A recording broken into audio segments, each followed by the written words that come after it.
Before we get into this episode, make sure you're subscribed to our channel. You can hit the notification button so you can get updated weekly on all of our latest content. Thank you so much for watching. And as always, tell us what you want to see next below. So what is your vision for when you do have kids? What's your vision for that? Oh, okay. So I moved to Costa Rica about 4 years ago. Okay. And the vision really crystallized when I got to Costa Rica, because the vision is like barefoot, wild, feral kids, probably homeschooled or unschooled, mostly in nature, running around, surfing, interacting with the land. Like that's the vision for having kids. And then in the home, it's clean stuff, right? So limited exposure to technology. I don't think that's good for kids' brains. I don't think flickering lights are good for kids' brains. I don't think blue light is good for kids' brains. Natural fabrics around them. You and I actually talked about this offline, that plastic blanket that you had, the microfiber blanket that I was like, that's made of plastic, Lauren. So like natural fabrics, and then obviously high quality animal and plant foods for kids that are minimally processed or unprocessed. So Whenever I see items being removed from the house or It's being Paul. donated, I'm like, oh, did you talk to Paul again? No, so this is what happened. I text you and said, hey, this is my favorite blanket brand. Is this okay? And I was really hoping that you were going to say, Lauren, you are such a good mother. This is the right choice. You were like, ew, ew, immediately delete. Do you want your kids breathing in polyester all night? And so I immediately found a new blanket brand, which I will shout out. It's called Simply Organic Bamboo. Cool.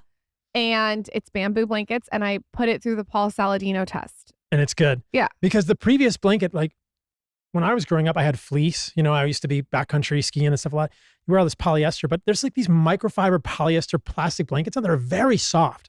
They feel good, but you're around polyester. And so you're just aerosolizing polyester. You're putting it in the air of your house. When you put the thing in the dryer, your kids are like, touching it and licking their hands. It's just a huge exposure to plastic from these blankets. I gave my polyester blankets to my dogs. Is that abusive? Probably fine. But they're breathing in What? polyester. Yeah, that's what you haven't seen every night they have the gray blankets. Those are the polyester ones. No, we can't have them on polyester. We gotta upgrade See, them. look, he's being psychotic too. Dogs are part of the family too. They're part. Yeah. Wait, so if someone's wearing polyester leggings and they're wearing it without underwear, aka me, what's happening? So, and sports bras, right? Okay. So if you're wearing it, like when you're podcasting right now, not as big a deal as when you work out. So there's evidence that when you sweat in these things and you heat your body temperature, there's more absorption of chemicals that are in those products. And every product's a little different. Like all the manufacturers and every product, every fabric's going to be formulated a little differently. Some of them do have PFAs. So these are these forever chemicals or other sort of moisture wicking compounds in them. It's just like chemistry lab Frankenstein stuff, right? And that stuff can go through your skin into your body, but more when you're sweating. So athleisure, you're walking around town, it's not the biggest problem. It's more, the absorption is more when you're sweating, and it can be in the breast tissue or in like the tissue of your hips, your legs, or I mean, we're talking about like pretty absorbent mucosa outside of the vagina too. So it's like, there's potential for absorption there. I think it's also important as a mother to look at the underwear that your girls and your boy are wearing. Oh, absolutely. I think that's really an important thing to look at. Would you recommend 100% cotton? Cotton, wool. Wool is actually pretty comfortable. People, whenever I say wool underwear, they think, oh, it's scratchy or it's hot. Wool is great fabric. Linen. Linen. I didn't even know they made linen underwear, but yeah. You love linen against your balls. You I talk just about like this all the a time. good linen. I like a good linen sheet. Linen I like is a linen. like, It I've breathes. heard It's people hot here say, in Texas. yeah, it is hot. I've heard people say this. This is totally woo. I have no scientific backing for this, but linen has like a high vibration, they say, supposedly. Listen, it's great. Cashmere does too. I love cashmere. Okay, here's the thing. We're gonna go down 18 rabbit holes with you as Paul and I usual. already jumped We're in. gonna dive in, but I think it's so interesting talking to you. And I can't. Is this the third or fourth time you've been on? I don't know. But it's been a few. We've done this for a few years Yeah. now, and I think it's interesting watching you. I love to follow you, for many reasons. But what I imagine is interesting for you personally is a lot of the stuff that you came out with early, that you were catching a lot of flack for, has now become very mainstream, and people, oh, eating meat could be a good thing. Introducing collagen is a good thing. Getting rid of these harmful toxic cleaning supplies, getting rid of fragrances, like all this stuff that people gave you a lot of shit for. Seed oils early on, you've now been vindicated, validated, unless now many people are sleeping on a rock. What is that like for you now as you've kind of come out some of the other end and are now kind of being, I guess, validated in a lot of ways? Well, it's funny because then you get interested in new things, which are now outside of the Overton window. Yeah. Right. So Tell us about it. Tell us. so there's all the new stuff, which we're going to talk about. But, yeah, but I mean, the old stuff, like it's cool. I mean, I'm glad people are finding benefit in that stuff. And I think that's the way it probably works, is that a couple people talk about it, people hear about it, there's dissension, people try it, enough people find benefit that you get this sort of organic groundswell at like a grassroots level. People are like, holy moly, this actually works. I feel better eating more meat. I feel better eating organs. I feel good eating collagen, cutting these things out like seed oils. I feel better. Maybe this guy's onto something. And people start to kind of get this, like, it's actually just an organic confirmation in their own lives. Because I can say, hey, there's this randomized controlled trial in humans or animals. There's this mechanistic data, but that doesn't mean much to most of us. It's just maybe an impetus to say, try it and see how you feel. And then you actually understand how much of an impact this has on your life. So that's really cool. And yeah, you keep learning and evolving. And no, it's funny. Outside. I was just thinking, like, I read a lot of history. I mean, I just am interested in it as, just to study it. And I was thinking, like, if we were to go back 100 years and be talking, or like 200 years and be talking to a lot of the people then about the stuff that they'd be looking at us like, yeah, of course, like, duh, like, of course you'd eat these things. Of course you wouldn't want those things. Of course, like milk there's no such thing as raw milk. It's just milk. Like, what you're drinking is pasteurized milk, which is not, like, that's the actual the process that takes the milk not being milk. Yeah. And they would look at you like you were strange, and you wouldn't really have to convince those people. But I think what happens to people of our generation is we've been used to these practices for so long that it's like getting back to what's normal and what's nature is sometimes alarming for us. But it's what we were doing 100, 200, 500, 10,000 years ago. So normally. Yeah, in daily life. That actually, so let's talk about it. We can talk about it now, or let's talk about it later in the show if we want. I want to talk about raw milk and exosomes. This is super interesting because that made me think of that, because that's interesting. And raw milk, relative risk of raw milk versus like other foods. Really interesting. Can we just wrap on raw milk? And by the way, we'll just say, we've been living in Austin now for almost 4 or 5 years, and that's all we've drank is raw. Like, we don't have any other milk besides raw milk. We get it from a good source, reputable farm. Our kids drink it, we drink it, feel great. Gut issues gone. You're the one that told me about the farm. Yeah. Oh, amazing. Yeah.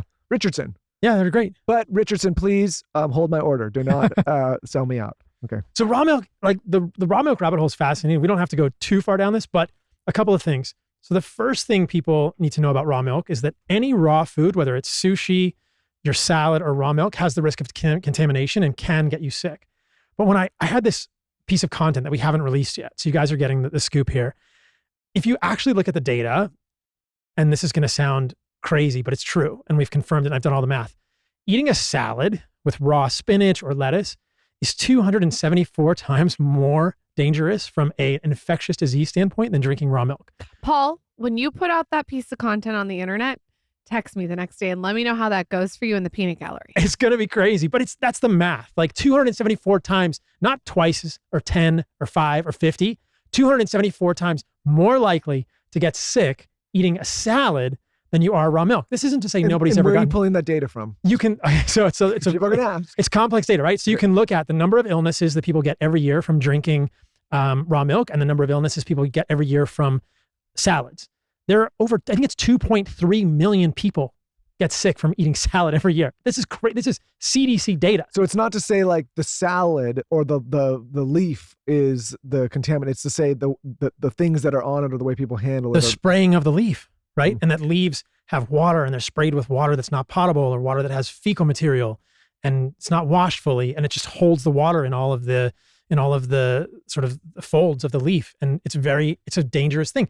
But spinach is legal, right? Lettuce is legal. And I'm not saying they should be illegal unless we get tongue in cheek about it, but it's pretty funny when you think about it. Like 2.3 million people are sick every year from the CDC, from leafy greens. That's crazy. Why do you think people are so sensitive about their milk source?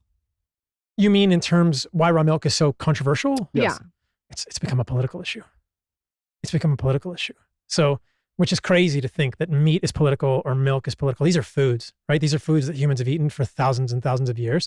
But for whatever reason, because I get associated with the right, I mean, I don't agree with everything the right says. I don't agree with everything the left says. I don't think of myself as political. I think of myself as health focused, and suddenly health became political. But raw milk has now become a right wing thing. And so, no, I tell people all the time, we've been doing this show for a decade now, long time, in terms of like, how long these shows go. And anyone that's been listening to us for a decade would say, hey, that's like a health conscious show that talks about health topics. And these people are obviously focused on like delivering, new age health information to the, like, that's what this was never a left right thing for us. We've just been interested in taking care of ourselves the best way we can for as long as we can. And now interested in sharing that information, not only with ours, but our family, our friends, our kids. And I think one of the most frustrating things for me personally, and maybe Lauren as well, I don't want to speak for her, doing this show the last like 4 or 5 years is like somehow health has become a left-right issue. And I'm like, no, I just want to know how to live the longest, healthiest way possible. And I just, whoever has that best information, that's who I'm talking to. I don't understand it. It's crazy. And so with the raw milk stuff, people will say, why are you drinking milk that has the potential to have bacteria in it or a higher, rate of bacterial contamination when there's no benefits? And I recently came across something. There is actual real data showing that raw milk contains exosomes. So we were talking offline about exosomes. This is kind of related to stem cells peripherally. Exosomes are these membrane-bound vesicles that cells of our body secrete that probably have signaling capability across species. And so there are extracellular vesicles, EVs, exosomes in milk. And this is wild. So, and they are probably degraded as part of the pasteurization process, at least partially. So when you're looking at raw milk, there's actual data, and I've talked about this in the past. Kids that grow up on farms or off farms drinking raw milk versus pasteurized milk. So the raw milk kids have lower rates of asthma, eczema, and allergy.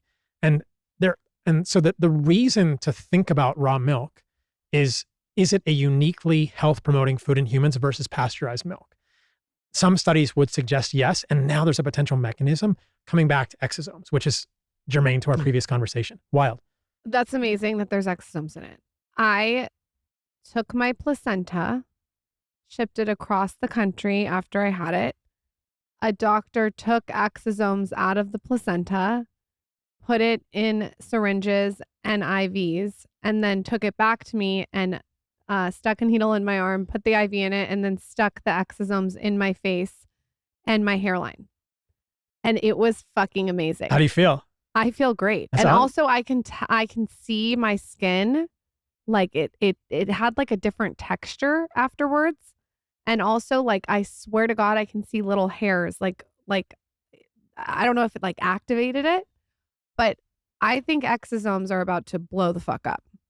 It's really interesting stuff. So again, they're membrane-bound vesicles. They contain microRNA, which is different than messenger RNA. MicroRNA is something that hasn't been studied that much, but it does occur in foods. And raw milk, the milk discovery of exosomes containing these microRNAs is pretty groundbreaking. But yeah, these microRNAs in the exosomes probably act as like a signaling molecule within our body, potentially a blueprint to allow ourselves to regenerate. If you give the cell across the body, all these different differentiated cells, you give them a blueprint to sort of heal and regenerate with this microRNA, that's pretty cool. And you see it, exosomes from the right sources are being used successfully in almost every part of the body.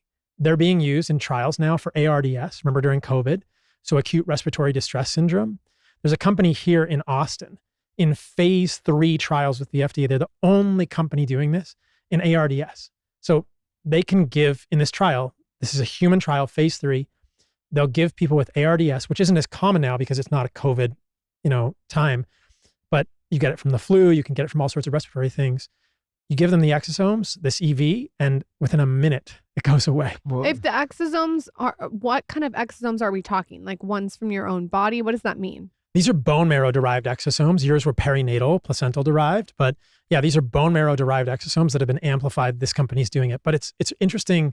The application there can be injected into joints to heal cartilage potentially. They can potentially be injected at the hairline to help with hair regrowth or The doctor who did it to me injected it into my vagina. Okay, They said that they want to inject it into Michael's penis and that it keeps you hard. great. I mean, after birth, there's a lot of trauma to the vaginal canal, right? Like, of course, you'd want to heal that. That's what he said. Yeah. He's like, this is the best way to heal it. But basically, we did a whole episode on this, and people should listen to it. And he was just saying, like, it essentially NYC guy know. it essentially helps this, like, if you want to almost reverse time in a way, like it basically like takes the clock back. It looks like that. And I think in the next few years, we're going to see a lot of interest here. Who knew that you'd be getting my vagina that I had when I was 20? Who knew that instead Lucky of getting you. a 40-year-old dick, you might get a 30-year-old one? You know? You never know. You never know. Like, oh God. We can only wish. Okay, like, speaking of political issues, Paul, am I allowed to take Tylenol, or what the hell is going on? What's going on with the I didn't Tylenol? realize that you didn't have Tylenol being political on my bingo card, but here we are. Oh my God. So there was a study that came out of Harvard, and the Harvard researcher made a statement in the study that it looked like there was a significant association between Tylenol use in pregnancy and the increase of autism. And then Trump said something about it. They got misquoted. You know, Marty McCary from the FDA said stuff. And so it's like he said, she said. But if you look at the data and you look at the mechanisms, Tylenol is probably not good for you when you're pregnant or when you're not pregnant, even for men, right? So there's a metabolite of Tylenol called NAPQ, which is very harmful, and it damages our body at the level of the liver. It uses up glutathione. It's a very oxidatively stressful metabolite. This is why people, I mean, you can commit suicide with Tylenol, and it's the worst death. I saw this throughout my residency and training. You can overdose with Tylenol, and there's a chart in the emergency rooms based on how much Tylenol somebody's taken and how long it takes them to get to the emergency room or the hospital. And at some point, the chart just goes red. You're like, okay, if they've taken this much Tylenol, they waited this long, your liver's just fried, you're going to die, or you're going to need a liver transplant.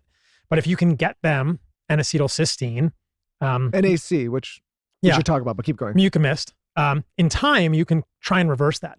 But people need to understand that Tylenol is acetaminophen in contrast to ibuprofen or these non-steroidal anti-inflammatories. They have different mechanisms like in the an body. Advil or a Bayer is like an Yes. is ibuprofen. Yeah, some Bayer's aspirin. Okay, So aspirin, yeah. Yep, that's different. But they have different mechanisms in terms of pain relief. But at the level of the liver, Tylenol is very bad for glutathione stores. Glutathione is this master antioxidant. So when you take Tylenol, you are significantly negatively affecting your body's glutathione temporarily, but in pregnancy, there are major potential consequences for that. So I think that this is not the first time we've seen this association. There are multiple studies in the past that have shown the same thing. And so I think, again, because it essentially takes the glutathione levels down to places where they're not optimal, and then if you're not getting the master antioxidant, you can potentially have complications. It hurts the But developing men baby. can have the same, like, not for, obviously men cannot be pregnant. Let me just say that clearly.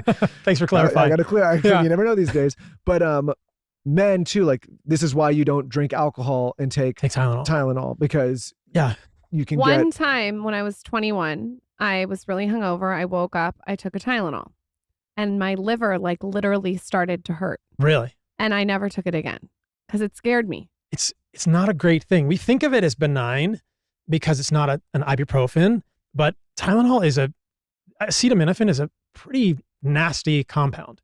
And I think it doesn't really deserve a place in anybody's pharmacy. And you saw that online. There were women, again, to your point, there were women taking Tylenol as a political statement.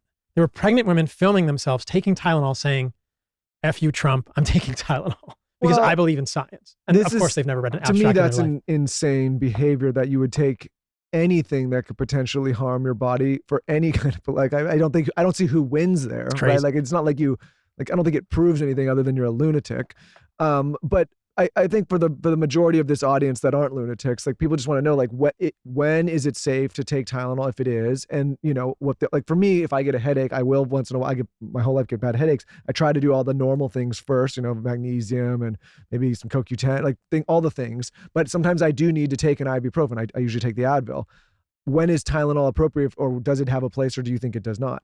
It's all sort of give and take, right? One of the reasons Tylenol traditionally has been thought of as safer in pregnancy is that if you take the ibuprofen, it can be problematic for the baby because of the ductus in the heart. So there's a connection between the top chambers of the heart and the baby. And at certain times in the pregnancy, if you take ibuprofen, you can close that too early, or if you sort of shut off the production of prostaglandins in humans. So there are some contraindications in pregnancy to the other type of pain relievers. So we think, oh, maybe acetaminophen is better, but now we have these glutathione potential complications, maybe a link to autism, oxidative stress. So I think that pregnancy is a unique situation, right? For a non-pregnant female or a non-pregnant male, okay, for a non-pregnant female or a male. I don't think you gotta say it anymore. Men I'm sorry, man. You're not going to be pregnant. For a non-pregnant female or a male, Tylenol every once in a while is going to hurt you.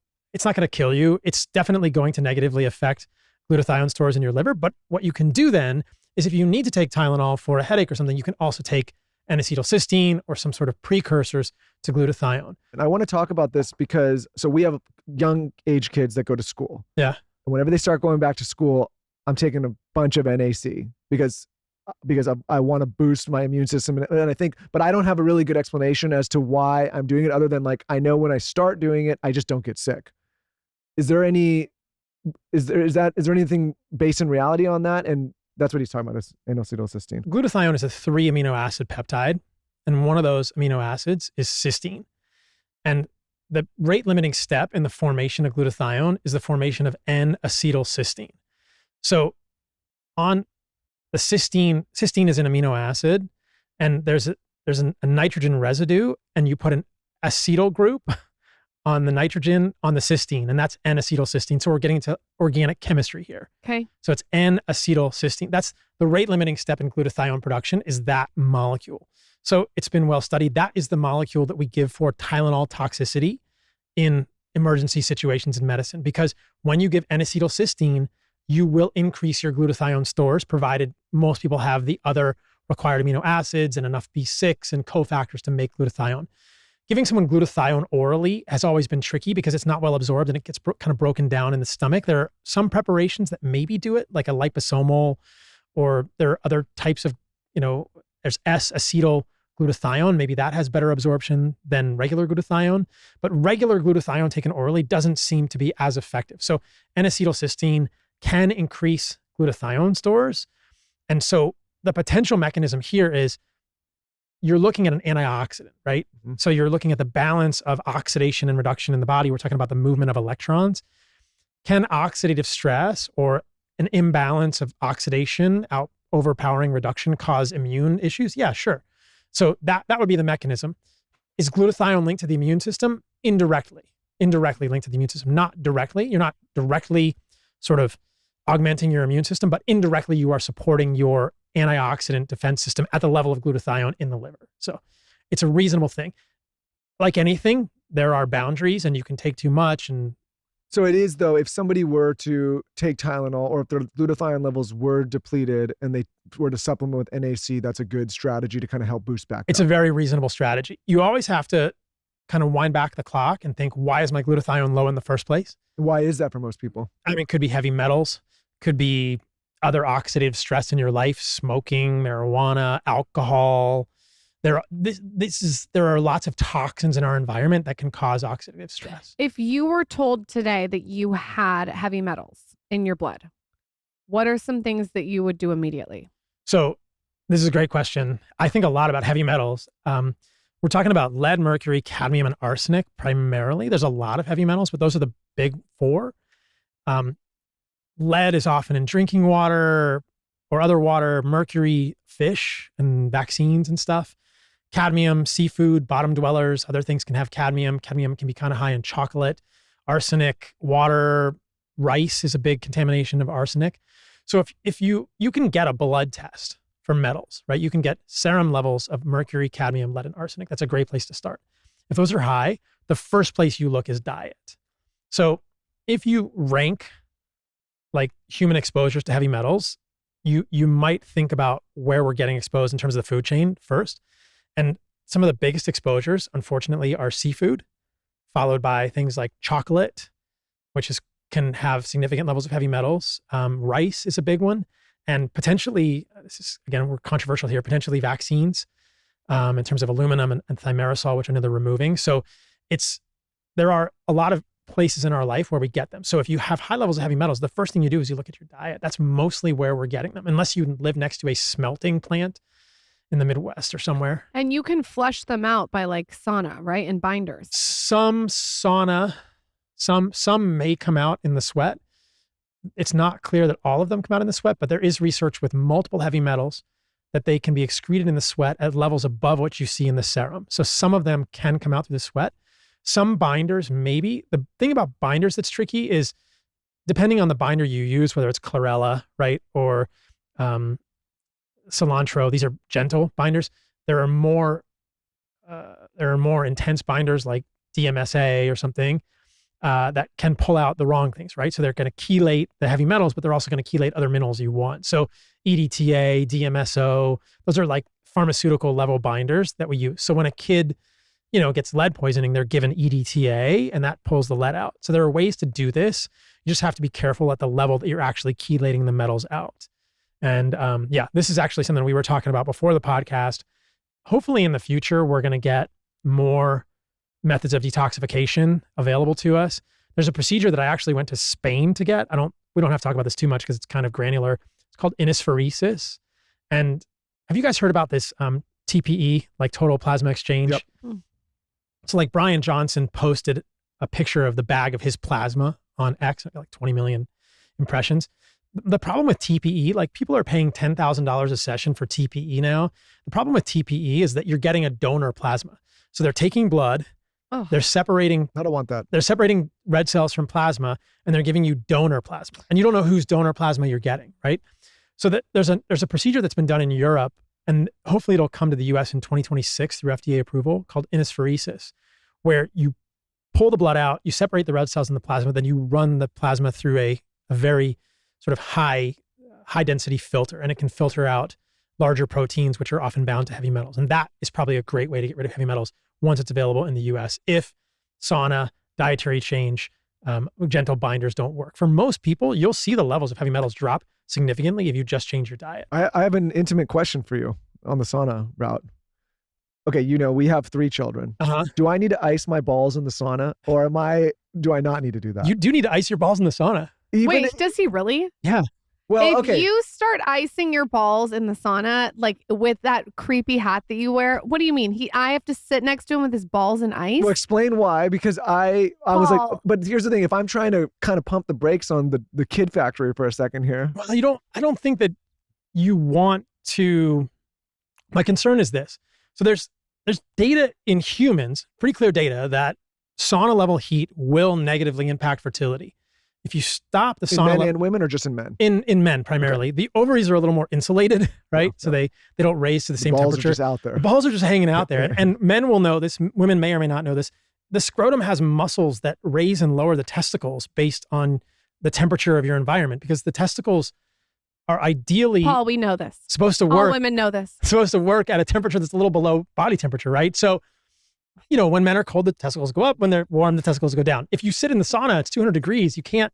Your testicles are just in there long balling out. Yeah, they're long balling out, but they can't go anywhere. The testicles can't long ball out the door of the sauna. I'm so happy I don't have balls.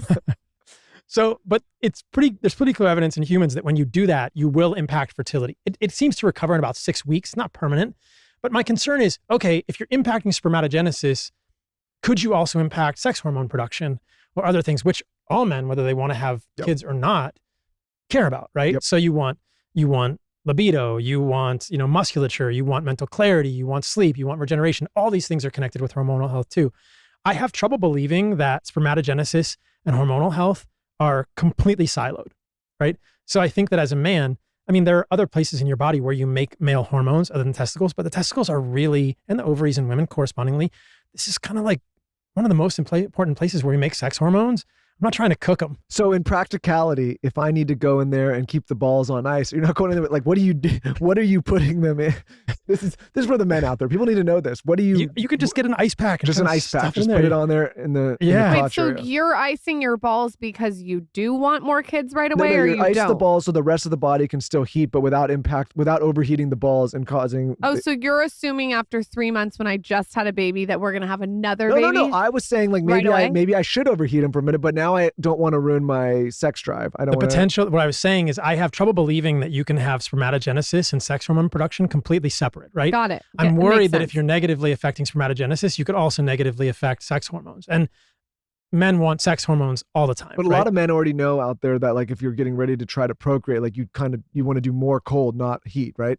Yeah, you want to do more cold, not heat, or you want to ice the balls. So, and then, it's pretty clear that when you... Carson, did you write this down? Make sure you write it down. You're going to need this information later, okay? Yeah. What is the best... This is a random question that I've been dying to text you, and I'll just ask you on air. What is the best bottled water to drink? Okay, so it's pending. There's an asterisk here. I will tell you in a couple of weeks, because there was a recent hubbub about Mountain Valley, right? Yep. There was arsenic, moderate levels of arsenic, heavy metal in Mountain Valley. So I don't know if you know this. I built a nonprofit called ABNRF, Animal Based Nutrition Research Foundation, a couple of years ago. Mostly ABNRF handles like our community gatherings and stuff in Costa Rica. But one of the things we started doing this year with ABNRF was doing testing of consumer goods. So we tested all the salts again. Do you remember the Momavation thing that came out with the heavy metals and salts? Mm-hmm. So we redid that whole analysis, and I'll tell you what we found. And we're testing the waters right now.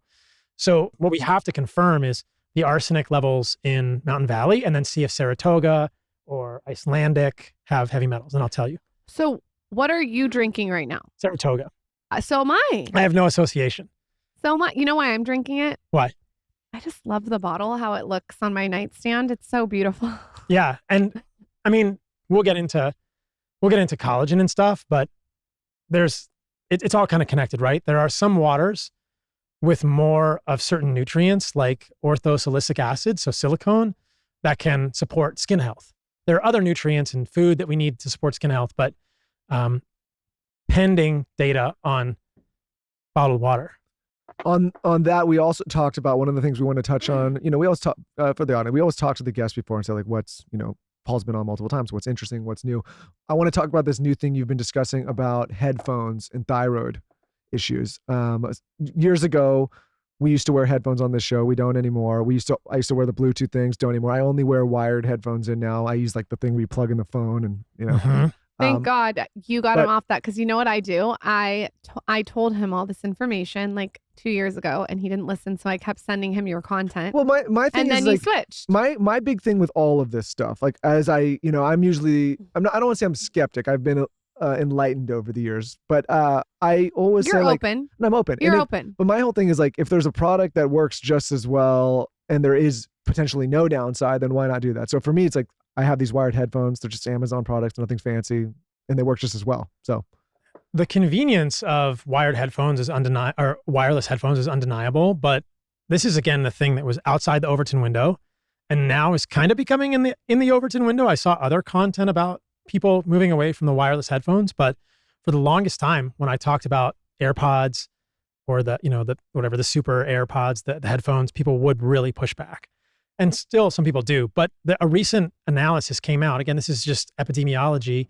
But there is a strong association, or at least a significant association, between these Bluetooth headphone use. So we're talking AirPods, Beats, whatever, wireless. Anything with Bluetooth connection. Yeah, wireless headphones, and increased incidence of thyroid nodules. So this is really important for both men and women. The thyroid is kind of your master gland, or one of these master thermoregulatory glands in your body, and thyroid nodules can be precancerous.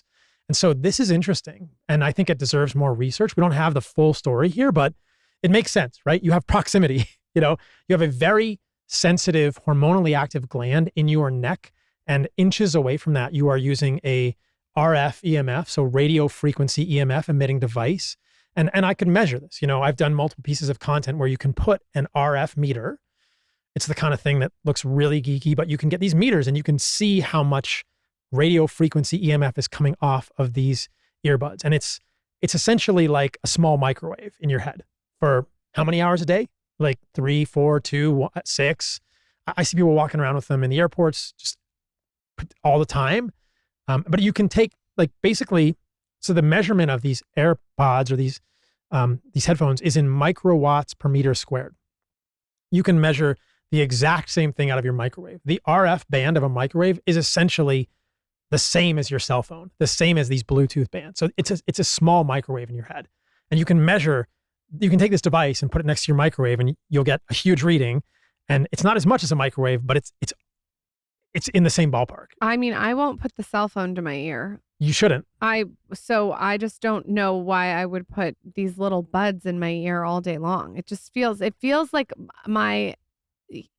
innately, I feel like spidery about it. No, I've gone back to like Apple 1.0 where you have the thing plugged in and you have the wired headphones and you're talking in conversation that way. And to be honest, I like it. It feels nostalgic to me. I think it's definitely more prudent, and I think it's probably safer long term. I think the reason though that you get pushback is there's a projection of people who have been doing it for so long that are maybe scared, or two, it's a fashion statement to where green headphones from Apple. Like, I get it. Like, when those came out, I ran and got the olive ones, and they were so cute and adorable. And so you want to like have this fashion statement, but it's almost like they distract you from what it actually is. Here's the thing. I'm not like a tin hat guy. You two definitely like are the tin hat people in this. I'm owning it. I'm fine with the tin hat. But I will say, does it have EMF in it? I'm just kidding. I mean, I've got like half. I've got half a tin hat on. But I will just say, like, we've been living through the last few years where like people that are called crazy about sounding the alarm on some of these things get vindicated later. And so my whole thought process is like, I just don't want to be the first line of testing, right? I don't want to be the first guy that tries that. Like, people do what they want, but my thing is like, if there's even a slight chance and there's an alternative that works just as well, but maybe it's not as quite as convenient, I'm just gonna do that. My daughter's so cute. She came home. She goes, "Mom, I need to confess something." She's 5. I was like, "What?" She's like, "Today I wore headphones, but only for 5 minutes." She's terrified.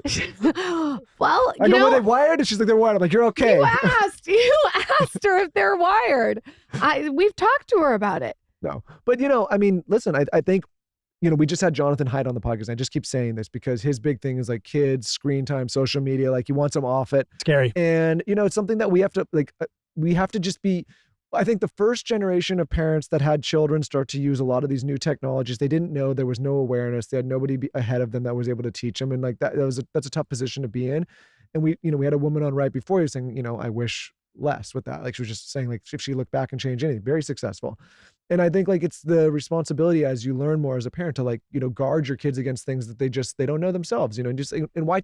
My whole thing is, you remember that old scene in Casino back in the day, like the Martin Scorsese, Robert, and they're going around at the end of the movie and they're talking about who to whack. This is like a weird reference. Okay. And they're going around the table. Carl's like, what? They're going around the table and they're like, oh, what about, I forget the guy's name. They're like, what about like Big Paul? And they're like, no, not Big Paul. He's a good guy. And they're just like, yeah, he's a good guy. He's like, oh, he's one of us. And gets to the last guy. He's like, yeah, he's a good guy, but why take a chance? And like, that's how I think about all this stuff. I'm like, why take a chance if there's better alternatives? Quick break to talk about Armra Colostrum. Here's the thing. We live in an environment our biology was never designed for. EMFs, artificial light, seed oils, microplastics, endocrine disruptors, chronic stress, you name it. All of these things that our systems have never evolved to handle. And these modern assaults on our body disrupt cellular signaling, negatively impacting gut health and accelerating aging, which nobody wants. Armra Colostrum revives cellular signaling, bolstering our health from within to defend against everyday threats, and they use their colostrum to do so.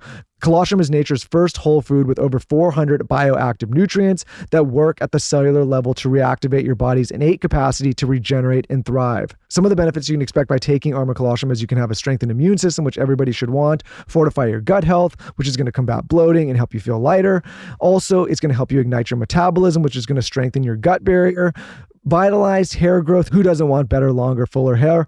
And it's going to help enhance skin radiance. Again, you're going to look better, cleaner, more youthful. All of these things in one simple scoop of powder that you can direct directly into your mouth or in any beverage that you enjoy. We give it to our kids, we give it to our dogs, we take it ourselves, and we absolutely love it. We've also had the founder of Armra on this podcast. I highly suggest you check it out. And of course, we've worked out a special offer for our audience. You can receive 30% off your first subscription order. Go to armra.com/skinny or enter skinny to get 30% off your first subscription order. That's armra.com/skinny. Okay, I love to put highlight on my temples because I feel like it brings the eye up, and I like to put it on the inner corners of my eye. I've been doing this since like high school. It gives you a little sparkle and really whitens the whites of the eyes. And I also love putting highlight at the tip of my nose. And the highlight that I always use, I've gone to this highlight forever, is a stick, and it's by Merit Beauty. I'm sure you guys have seen this everywhere. They really have the most beautiful, like glowy highlight, and I love to use it, like I said, on those specific places. Merit is a minimalistic beauty brand that makes elevated makeup and skincare designed to help you look put together in minutes. So they're saving you time, which we love. They also have a foundation and concealer that I've tried that's awesome, but I really have to tell you, this stick, like, you cannot go wrong. The one that I like the best, okay, the one that I'm obsessed with is the Merit Day Glow Dewy Highlighting Balm. And I didn't know the color, but naturally it's called champagne. It's called Cava Champagne. And it is just so pretty. I think that I like it a lot because I really like to lead with my skin. And I feel like I'm not wearing a lot of makeup and I don't look like I'm wearing a lot of makeup with this stick. Right now, Merit Beauty is offering our listeners their signature makeup bag with your first order at meritbeauty.com. That's MERIT beauty.com to get your free signature makeup bag with your first order. meritbeauty.com. Okay, I am scared of getting my blood drawn, but once in a while, I feel like it's essential. And there's this company called Superpower. It's a completely different experience. It's a new kind of preventative care, more comprehensive, more personalized, and you can do it all from home. But for me, the reason I like it is it's only one blood draw and it does 60 labs. So you don't have to do a bunch of them. It's just one blood draw for 60 labs. And you get a complete look into what's going on inside your body. They test over 100 biomarkers and they cover everything from the heart to the liver to the thyroid function to hormones, metabolism, vitamins, minerals. It really scans for so many things. There's like thousands of different diseases and it helps you close in on that brain fog or low energy that you might be experiencing. I think this is really valuable and I like that it's not a bunch of blood being taken. It's just one draw.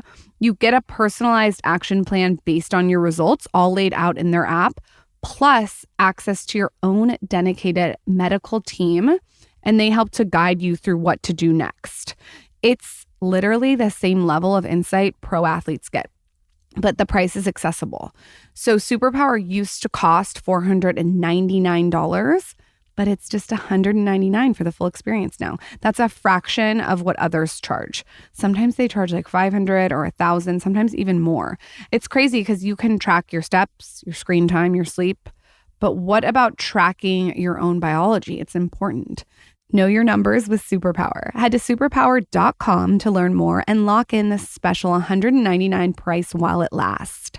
After you sign up, they'll ask you how you heard about them. Please make sure to mention our show to support.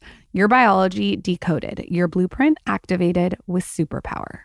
With all 3 of my pregnancies, I took the same #1 best-selling prenatal. Most of you guys know this. It's the Essential Prenatal, and it's by Ritual. And the reason that I chose this prenatal was very strategic. So, first of all, this one has methylated folate, which is clinically proven to be well absorbed and demonstrated a more effective utilization of folate versus leading prenatals with folic acid. They also select bioavailable key nutrients designed for optimal absorption. A lot of prenatals I've found after interviewing a lot of experts and authorities aren't absorbing. And obviously that's like why we're taking prenatals, is for them to absorb. So it's important that you find one that has optimal absorption. Many prenatal multivitamins aren't even clinically tested, yet they're supposed to support one of the most critical phases of human development. I took this really seriously with all 3 of my kids. Ritual is closing the gap and aiming to set a new standard in the supplement industry. One thing I love about them is there's an integrity around their supplements. They take it very seriously.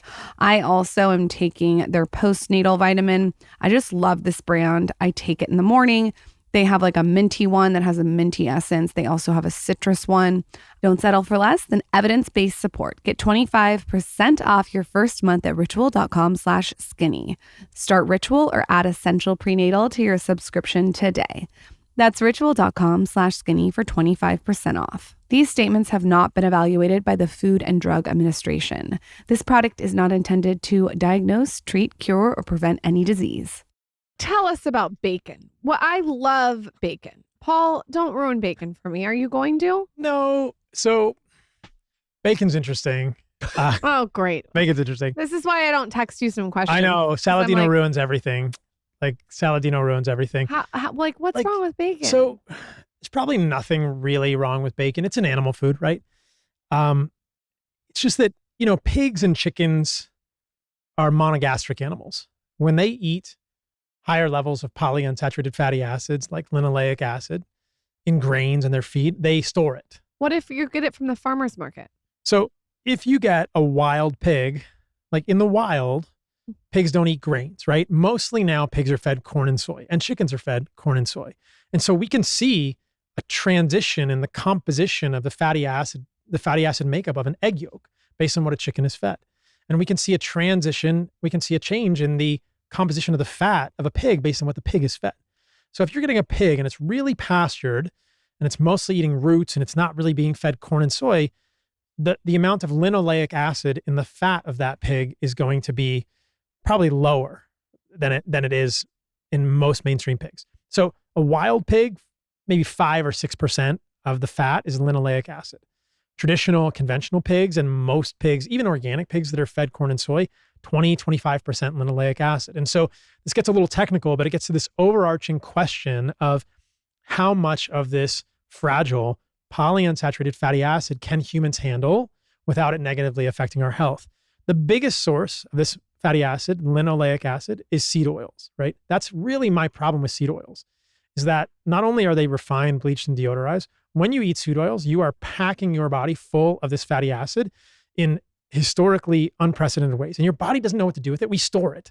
So you can sample someone's fat, and that fat is a direct reflection of your consumption of linoleic acid because we store polyunsaturated fats. We don't get rid of them the way we do.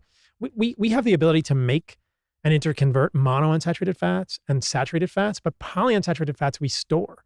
And so For how long, or for we will recycle them. There's a flux based on what we're eating, but they get stored in our fat.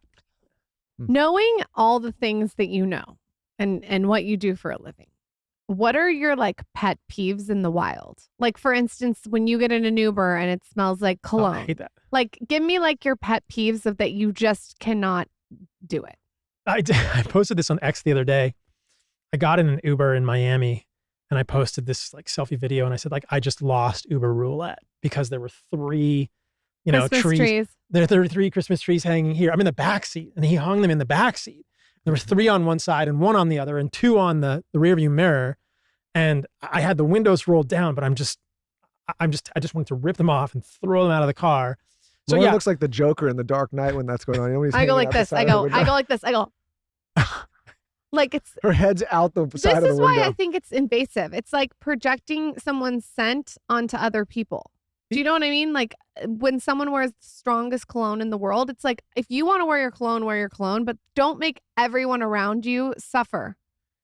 and cologne, I mean, perfumes, colognes, fragrances, personal care products, these are full of these fragrances, these parabens, these phthalates. They're clearly endocrine disrupting in humans. And when you're smelling them, they're going into your body. And so this is a study that I wanted to talk to you about. This is really interesting. And so we're talking about, this is a big thing. I don't want to circumvent your question about in the wild stuff, but we have to talk about this study where they had women not use personal care products with these parabens and phthalates for 30 days.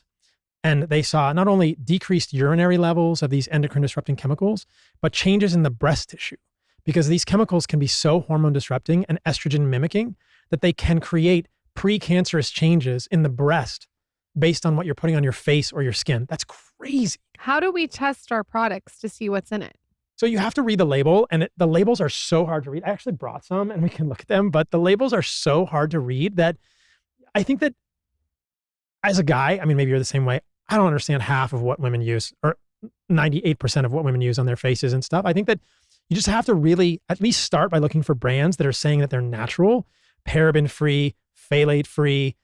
You don't want these compounds in your skincare products, like the lotions, the moisturizers. These are potentially pretty problematic for humans. And so that's where to start. And then I think we can look at actual ingredients. Some of it actually says paraben or phthalate on the label. Fragrance is often a blanket term for these phthalates. And so just like this Uber with this fragrance, these phthalate spewing things, we are now putting these all over our bodies and like actually directly affecting our hormones negatively at the level of our glands, at the level of our testicles or our ovaries, at the level of our, when women, breast tissue that's hormonally active. It's scary stuff. We need to look into our product. In the Yeah, you have to line look at of all of them. On the Wild, I think a lot of people, I mean, listen, what I would say is this, we're getting into some advanced stuff. Obviously, you got to listen to your first few episodes with us and on some of the other work. But for the people that are just trying to take care of their families and they're hearing this and they're scared of it, and they're getting ready to go in the grocery store to shop for a week, where would you tell those people to start so that they don't feel overwhelmed, And they give don't feel us scared? exacts, like what you would Like, pick what up. would you, like, if someone's like, hey, they came to Paul and they're like, Paul, I want to like overhaul my life and I want to shop well for my family and myself. Like,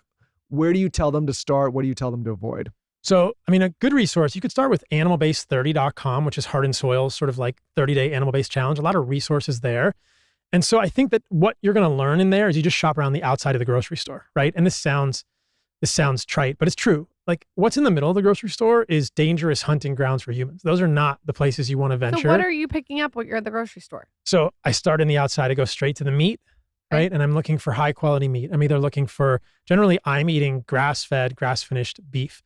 There's a new butcher in town in Austin. Have you guys seen Radius? No. I have no affiliation with them, but it's awesome. What's it called? Radius. Radius. Really, really cool butcher. So I want the highest quality meat that I can get. I mean, maybe I'm just going to go to a butcher like that to get grass-fed, grass-finished beef, but I eat a lot of beef, and women especially, but all of us have been kind of psyoped in the last 60, 70 years to fear red meat. But I know you've had incredible health improvements and stuff by eating more beef or at least more protein in your diet. So start there.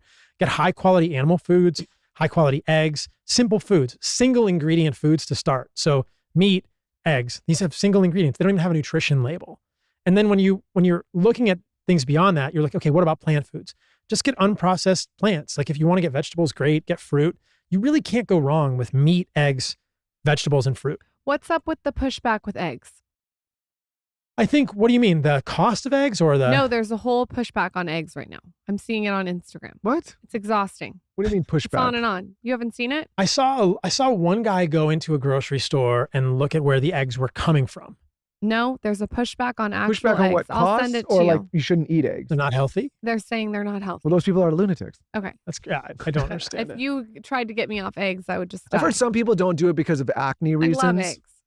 Like some people say that they can't have eggs because of acne. There's a protein in the egg white called albumin, and the egg albumin, ovoalbumin, can be somewhat, it can be immunogenic in some people, but not others. And so milk can be the same way. I mean, I love raw milk. I drink a lot of raw milk, but there are some people that just can't drink milk because it seems to not work for them, even raw milk, immunologically. And so people are very bio-individual. Yeah, I mean, when people say, like, if they say they don't like eggs or they don't eat eggs or whatever, but when people say eggs are bad for you, like I take issue with that. That's insane. I don't know how they would justify that I'm going to send you the clip. Yeah, please send me the clip. They're some of the most nutrient-dense foods you can have. I eat eggs every day, by the way. I love eggs. When you think about what's in an egg, right?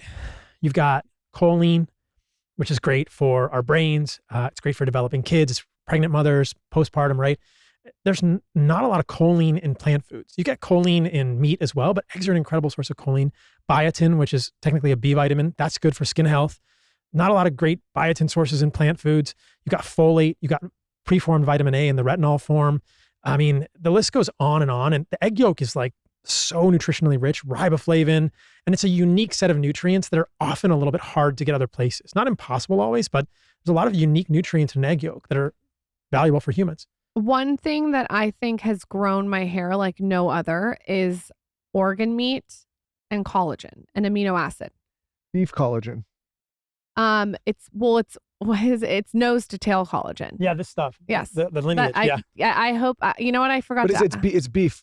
It's beef collagen. Yeah. So, okay. So is my theory though on how I grew my hair correct? Because my friends will text me and be like, Lauren, how do you grow your hair? And I'm like, it's organ meat, amino acids, and collagen. But there's amino acids this can be in the shot, but don't get rid of our supply, okay? Like, I got your supply. Reserve us a few. Wait, but is that theory correct? Does it make sense to you? It makes total sense, and I'll tell you why. If you think about hair and skin, right? What do you need to make collagen? So first of all, think about skin, right? You have the epidermis, the dermis, and the hypodermis, the three layers. The dermis, so that second layer, is where all the collagen is. And in the dermis, you have fibroblasts. These are cells of your body that secrete collagen, and they also secrete elastin and elastin-related peptides. So the epidermis is not really a lot of collagen. It's the dermis. So how does the collagen get there? You have fibroblasts making the collagen. There's different types of collagen, type 1, type 3, type 5, type 6, type 2.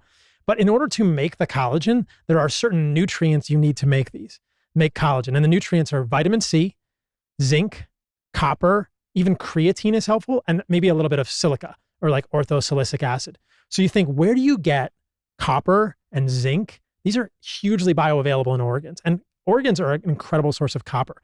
Muscle meat, not a great source of copper. There's copper in mushrooms, but is it as bioavailable? Like liver is an incredible source of copper. So what you're doing when you're eating like organs is you're getting unique nutrients, especially zinc and copper in highly bioavailable forms.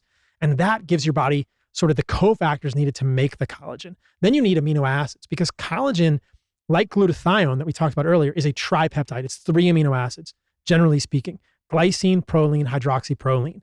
And those 3 amino acids are found most richly in other collagenous tissues. So there is glycine in muscle meat, but there's more glycine in collagen.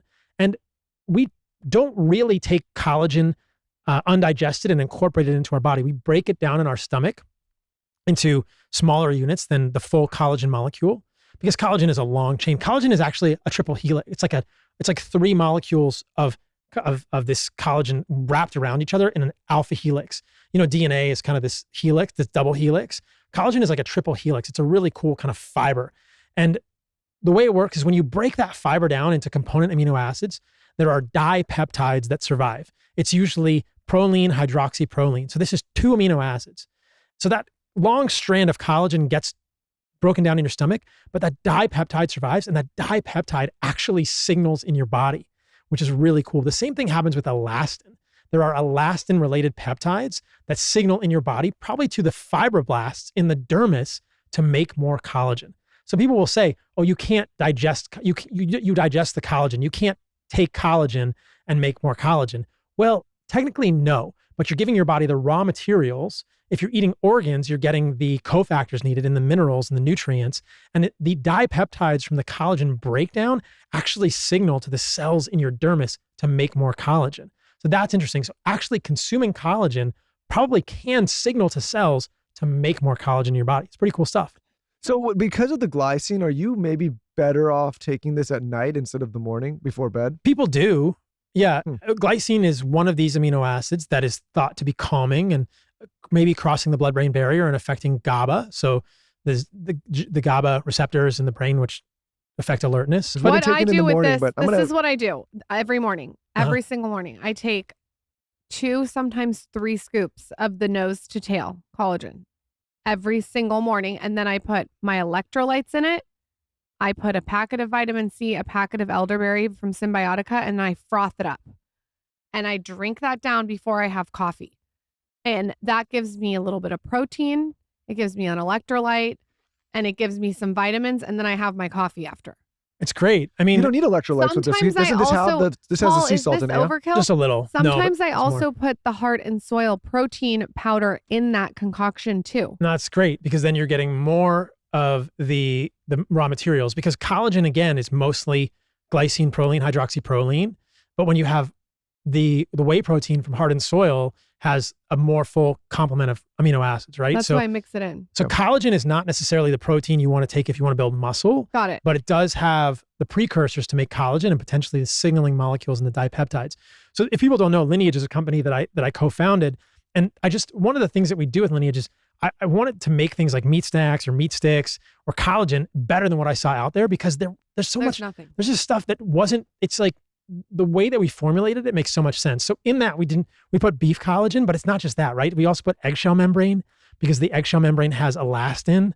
And then you have acerola berries to get the vitamin C, you have sea salt for absorption, and then it has trachea and scapular cartilage in addition to the beef collagen to get type 2 collagen. Who turned you on to this? No, I love it. He came to me about his hair. He was like, I want to grow my hair, blah, blah, blah. I was like, you came to the right place. What I will say, 2 to 3 scoops I love of this stuff, but I was also turned on to the more complete protein and the amino acid formulas from other places as well. And you can mix it together. I've noticed a lot of women that I speak to in our lives are saying they're getting their protein with collagen. And I always point out to them, like, you can tell better. You got to eat the meat. Yeah. Yeah. And I think this is, because there's also a lot of bars coming out. They're like, oh, we use collagen. It's not going to get what you need. Not enough. This episode is brought to you by Opill, the first over-the-counter daily birth control pill available in the U.S. Opill is a daily birth control pill that is FDA approved and full prescription strength. It's a progesterone-only pill, meaning it does not contain estrogen. Progesterone-only pills like Opill have been FDA approved to prevent pregnancy for over 50 years. But now with Opill, the way you are able to access daily birth control pills is completely in your hands. I know this would have been so amazing for me when I was in college. to get access to birth control so easily. There's like an ease to it that we just never had when I was taking birth control every single day. I also think it's just an incredible achievement in reproductive health to have daily birth control pills on your terms. There's no prescription or doctor's appointments needed, and you can find O-Pill online and at most major retailers. O-Pill is birth control in your control, and you can use code SKINNY for 25% off your first month of O-Pill at opill.com. That's skinny at OPILL.com. Check out O-Pill to see if it's right for you. Quick break to talk about YNAB. One thing that drives me crazy, drives me nuts, makes me sad is when people work so hard for their money and then have little to show for it at the end of the month, living paycheck to paycheck, overdrafting, and just being stressed out all the time. If this sounds like you, you're not alone. It used to be me as well. I was always decent at making a living, but I was terrible at saving, keeping, and investing. This is why I love talking about YNAB so much. YNAB, spelled YNAB, is a life-changing app that helps you do what you want with the money you have.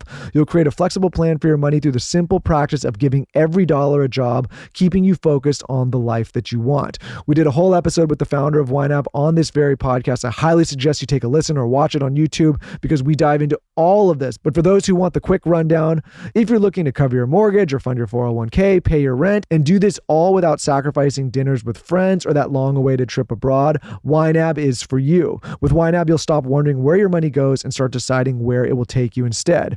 92% of users report feeling less money stress since using YNAB, and the average YNAB user saves nearly $600 in their first month and $6,000 in their first year. Imagine an extra $600 in a month and $6,000 in a year. That's incredible. Life is short. Spend it well with YNAB. Of course, we have an incredible offer for our listeners and viewers. TSC, Him and Her Show listeners can claim an exclusive 3-month free trial with no credit card required at www.ynab.com/skinny. That's ynab.com/skinny. Again, nothing to lose. 3 months free trial with no credit card required. Let's talk about a partner that we are so excited to have on this show, and that is Good to Know. If you want clear, transparent information about your favorite beverages, we do too. That's why today's sponsor, American Beverage, launched Good to Know, a new platform with tons of information on your favorite beverages. No spin or judgment, just the facts. On the goodtoknowfacts.org website, you can explore 140 plus common beverage ingredients in one place for the first time. As a busy dad, I love having a resource that gives me clear facts so I can make the choices I know are right for me and my family, with no judgment, just the straight information. And at goodtoknowfacts.org, you can check out more than 140 common beverage ingredients, including what U.S. and global food safety agencies have to say about them. It provides just the facts with no opinions or recommendations.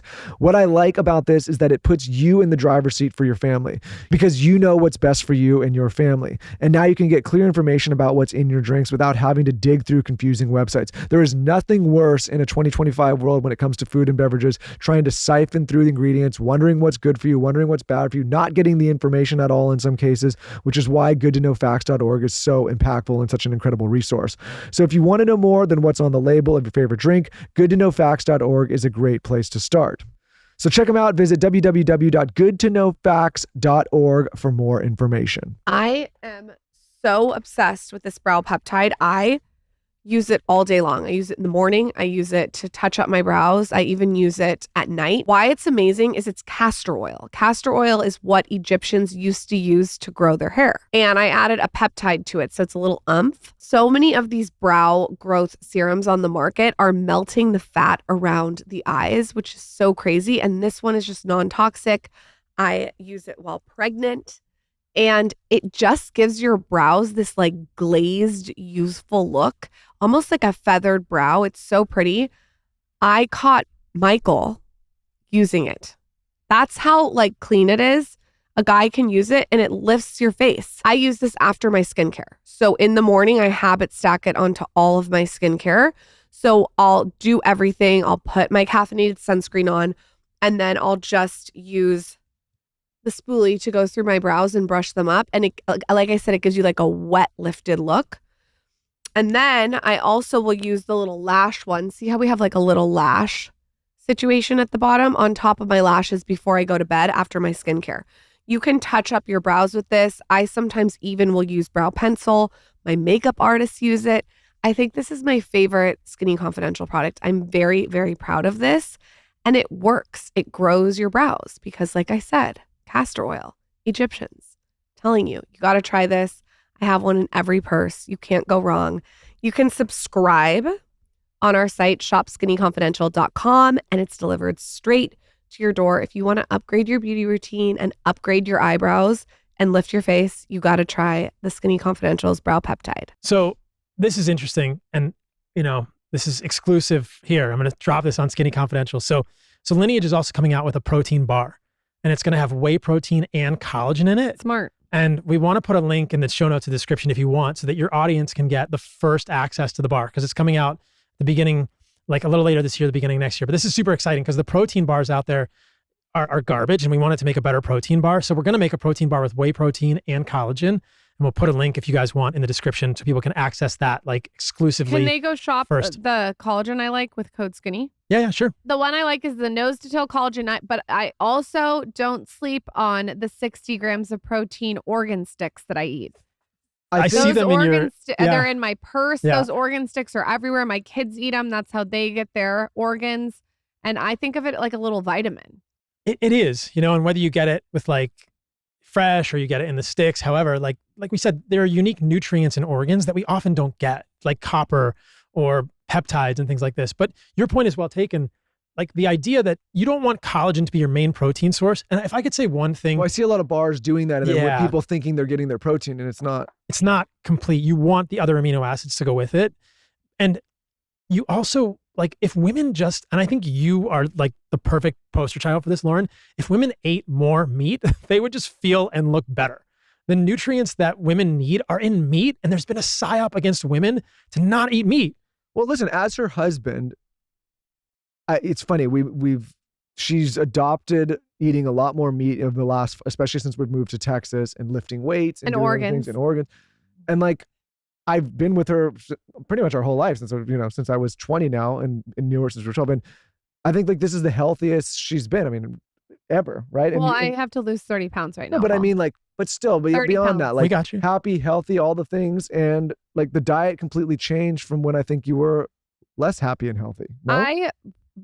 Everyone knows I eat a bowl of meat every single day. A bowl of meat, I love it. It's ancestral blend by force of nature. It has the organs in it. I have someone at my house that's incredible that cooks it up with some spicy salt, and I just add whatever I feel like that day.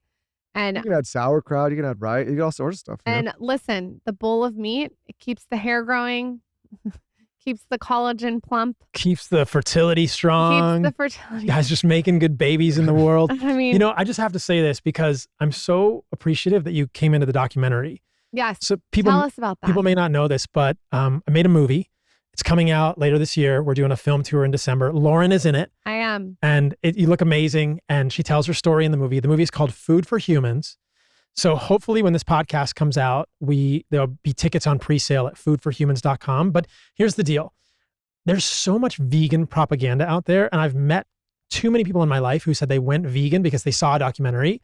So I really felt like I wanted to tell the story of just how important animal foods are in the human diet and how we can really change fundamentally how healthy we are and cure a lot of chronic illness just with what we eat, in a documentary that says, hey, it's okay to include meat in that. And so that's what we did. I worked with a team out of Philadelphia and Los Angeles for the last 2 years. It's been a long project, but it's exciting. So December is going to be the film tour. We're going to be in New York, Chicago, hopefully Austin or Dallas, somewhere in Texas, and then Los Angeles and maybe Phoenix. And then the movie will come out January the 1st. I was flattered to be a part of it because I wanted to share my whole journey with the meat.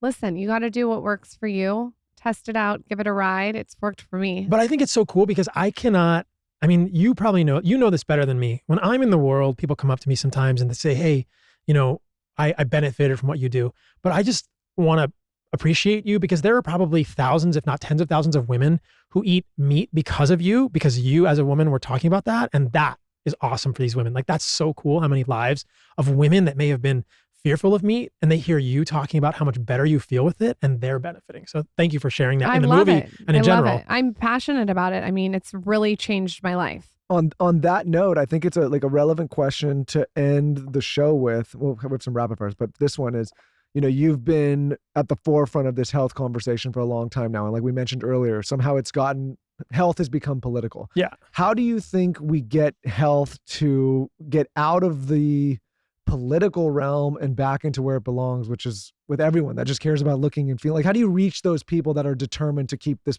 issue political? Because for me, like, whenever people write some like bullshit hit piece on Lauren and I, it's always because of like the political health bias. And I'm like, guys, we like, it's painting a picture that's not there. We care about health. I don't care if it's left or right or up or down that's talking about it. We care about health. How do you get people like to look at it that way again? I think we just keep doing what we're doing, and I think that people on both sides of the aisle, it's a bipartisan thing.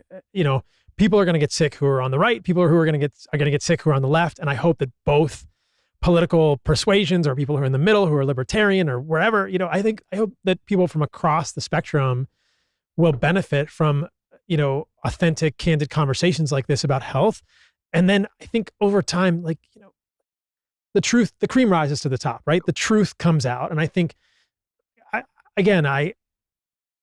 I think that unfortunately health topics have been painted too far to the right, probably because of the MAHA movement, right? So like Make America Healthy Again movement, like for some reason it got to be controversial. I understand some of the stances on vaccines and stuff. MAGA or MAGA. Yeah. MAHA. It's close enough. Maybe the lettering, right? It's close enough. So people don't like it. Yeah. So that's just silly, right? Because I know that the people that may not agree with right-centered politics or right-leaning politics will still unfortunately experience health issues. And I hope that they can benefit from candid conversations with this, which are not meant to be political at all. They're meant to be bipartisan. I mean, maybe this is a bad example, but RFK has said, like children don't have a political persuasion, right? Like, yeah, if you go ask our kids right now which way they lean, they're gonna be like, "What the fuck are you talking about?" I just want to go play on the slide. Honestly, it's refreshing. Yeah, yeah. But no, I mean, but I think listen, what I believe is that at the end of the day, Americans and people all over the world, they want their kids to live the happiest, healthiest lives they can. And I think like the responsibility of adults is to create that possibility for future generations. And so I don't care who on which side of the aisle does it. I just care that somebody's focused on it and doing it. So for that, like, I thank you, because and many others, because you guys are part of that, and really, like, Lauren and I are a small conduit for people like you that are really pushing it. And I think you're doing a great job. And I think more people should take it seriously, because, the fact of the matter is, whether you like it or not, people are getting fatter, sicker, more autoimmune issues, more chronic disease, more things that, in my opinion, are avoidable. It doesn't have to be that way. Yep, doesn't have to be that way. It doesn't have to be that way. And I think, hopefully I get to have kids at some point in the near future. But I think that, like, one of the biggest, most important things we do in this world is protect our children and give them a structured, safe environment. And that's a big part of, like, understanding how you can protect your kids or your future children. And for a lot of us, both men and women, it starts even before we have children, affecting exposures like we talked about with personal care products or heavy metals. Just overall becoming healthy so that we can become more fertile.